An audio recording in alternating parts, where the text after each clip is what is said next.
নিশ্চয় দেখে বোঝার উপায় নেই, হলিউডের জনপ্রিয় গায়িকা ও অভিনেত্রী জেনিফার লোপেজের বয়স এখন ৫৫।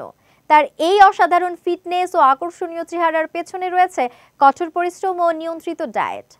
এক সাক্ষাৎকারে লোপেজ জানিয়েছিলেন, ফিট থাকতে হলে পরিশ্রম করতেই হবে, বিশেষ করে খাওয়া দাওয়ার উপর নজর রাখতে হবে। বলেছিলেন, এটি এমন একটি দায়িত্ব যেটা ঠিকমতো পালন করতেই হবে।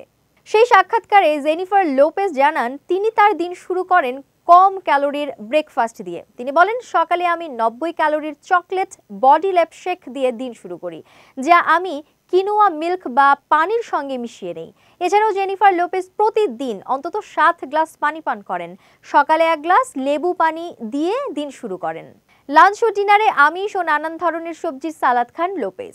ব্রকলি, বেল পেপার আর জুকিনি খেতে ভালোবাসেন তিনি। সঙ্গে থাকে ভিনিগারেট। ডিনারে খান সাধারণত প্রোটিন ও কিনোয়া। লোপেজ তার ডায়েটে রাখেন ডিমের সাদা অংশ, টার্কির মাংস, চিকেন ব্রেস্ট।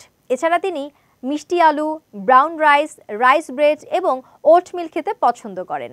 এই স্বাস্থ্যকর ডায়েট ও পরিশ্রম তার ফিটনেসের পেছনের রহস্য বলে জানান জেনিফার।